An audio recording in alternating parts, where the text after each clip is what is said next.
बांग्लादेश में छात्र नेता और इनकलाबिया मंचों के संयोजक रहे उस्मान हादी को शनिवार को अंतिम विदाई दी गई। ढाका के माणिक मियां एवेन्यू स्थित जातीय संसद भवन के साउथ प्लाजा में नमाज जनाजा पूरा हुआ, जिसमें हजारों की संख्या में लोग पहुंचे थे। सुबह से ही लोग छोटे छोटे समूहों में संसद भवन के सामने जुटने लगे थे और जनाजे के दौरान न्याय की मांग करते हुए नारे भी लगाते देखे गए। कई लोग राष्ट्रीय ध्वज ओढ़े हुए नजर आए तो परिवार की इच्छा के अनुसार हादी को ढाका यूनिवर्सिटी परिसर में राष्ट्रीय कवि काजी नजरुल इस्लाम की कब्र के पास ही दफन किया गया। जनाजे से पहले राजधानी में अभूतपूर्व सुरक्षा व्यवस्था देखी गई। संसद भवन और आसपास के इलाकों में पुलिस, बॉर्डर गार्ड, बांग्लादेश और अन्य सुरक्षा एजेंसीज की तैनाती रही।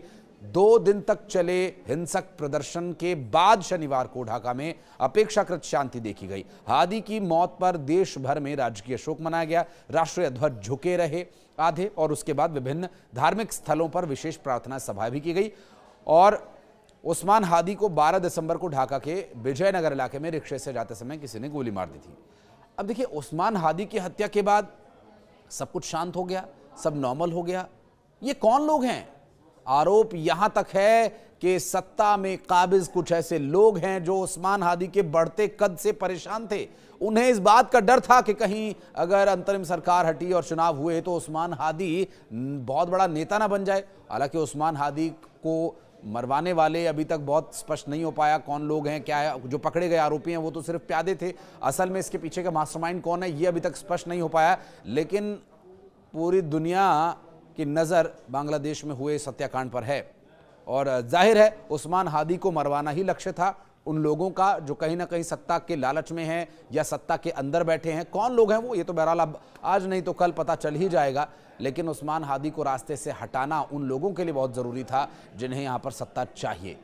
और आरोप लगा दिया गया शेख हसीना के खिलाफ और तमाम जो बातें कही जा रही हैं जो वहाँ के मीडिया के द्वारा कही जा रही है। और आरोप तो यहां तक भी है कि ये सब उन्माद फैलाने वाले, बच्चियों की हत्या करने वाले, बीएनपी नेताओं के घर जलाने वाले, ये लोग कोई और नहीं बल्कि बांग्लादेश के दुश्मन हैं जो बांग्लादेश में जाकर के ऐसा कर रहे हैं। बहरहाल इस पर भी बात करेंगे, लेकिन इलाज के पहले जब ढाका मेडिकल कॉलेज घायल हालत में रेफर किया गया था उस वक्त हालत गंभीर होने पर 15 दिसंबर को एयर एम्बुलेंस से सिंगापुर भी ले जाया गया था उस्मान हादी को। फिर वहां 18 दिसंबर की रात उस्मान हादी की मौत हो गई थी और शुक्रवार को अंतिम संस्कार के लिए शव लाया गया। हादी की मौत के बाद बांग्लादेश के कई हिस्सों में विरोध प्रदर्शन देखने को मिला, आगजनी हिंसा की घटनाएं देखने को मिली और मीडिया संस्थानों, सरकारी प्रतिष्ठानों और राजनीतिक नेताओं के घरों को निशाना बनाया गया। हालात बिगड़ने पर प्रशासन ने कड़ी सुरक्षा की और कई जगहों पर अतिरिक्त फोर्सेस की तैनाती की गई। इस बीच मेमन सिंह जो एक हिंदू शख्स था, दीपू चंद्र दास की हत्या की गई। लक्ष्मीपुर में बीएनपी नेता के घर में आगजनी की गई जहां एक 7 साल की बच्ची की जलकर मौत हो गई। माहौल तनावपूर्ण बना दिया गया और यहां इनकलाब मंच से सरकार को हादी के हत्यारों को गिरफ्तार करने के लिए 24 घंटे का अल्टीमेटम दिया गया था। अब यह अल्टीमेटम शनिवार दोपहर को ढाका के शाहबाग चौराहे पर हजारों लोगों के इकट्ठा होने के बाद दिया गया। दरअसल इनकलाब मंच के प्रवक्ता और जुलाई के जन आंदोलन के मुख्य नेताओं में से एक शरीफ उस्मान हादी के जनाजे की नमाज के वक्त जो स्थिति थी उसे देखते हुए कहा जा सकता है कि जो चेतावनी दी गई थी उसके लिए भी ये फोर्सेस तैनात किया जाना बहुत जरूरी था। शनिवार दोपहर को उस्मान हादी को दफनाने के बाद संगठन के सदस्य सचिव अब्दुल्ला अल जाबेर शाहबाग चौराहे पर पहुंचे और कहा कि अगर रविवार शाम 5:15 तक उस्मान हादी के हत्यारों की गिरफ्तारी के बारे में सरकार की तरफ से कोई जवाब नहीं आता है तो वे शाहबाग में फिर से धरना देंगे। बता दें कि हादी पिछले साल छात्रों के नेतृत्व में हुए विरोध प्रदर्शन में शामिल प्रमुख नेताओं में से एक थे और इस प्रदर्शन की वजह से तत्कालीन प्रधानमंत्री शेख हसीना की सरकार गिर गई। शेख हसीना को भागना पड़ा।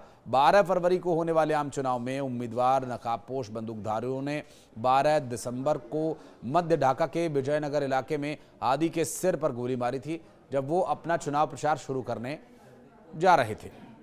अब चुनाव लड़ने जा रहे थे उस्मान हादी और उस्मान हादी को एक बड़े नेता के रूप में लोगों ने एक्सेप्ट करना शुरू भी कर दिया था बांग्लादेश में।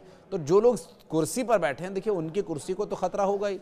अब शक यहाँ भी जा रहा है कि वो अपनी कुर्सी बचाने के चक्कर में शायद ऐसा कर बैठे हों। हालांकि ये सब जांच के विषय हैं, ये सब कयास हैं। बाद में सिंगापुर में इलाज के दौरान हादी की मौत हो गई थी और ऐसी परिस्थितियों में जो हालात बने उन हालातों को लेकर के अंतर्राष्ट्रीय स्तर पर जो दबाव अभी है और जो बांग्लादेश की स्थिति है उसे देखते हुए कहा जा सकता है कि कुछ और समय अभी लग सकता है। हालांकि बांग्लादेश के हालात सामान्य करने की जिम्मेदारी सिर्फ और सिर्फ बांग्लादेश की जनता के हाथ में है, जो इस वक्त कठपुतली की तरह जहां तहां नाचते फिर रहे हैं।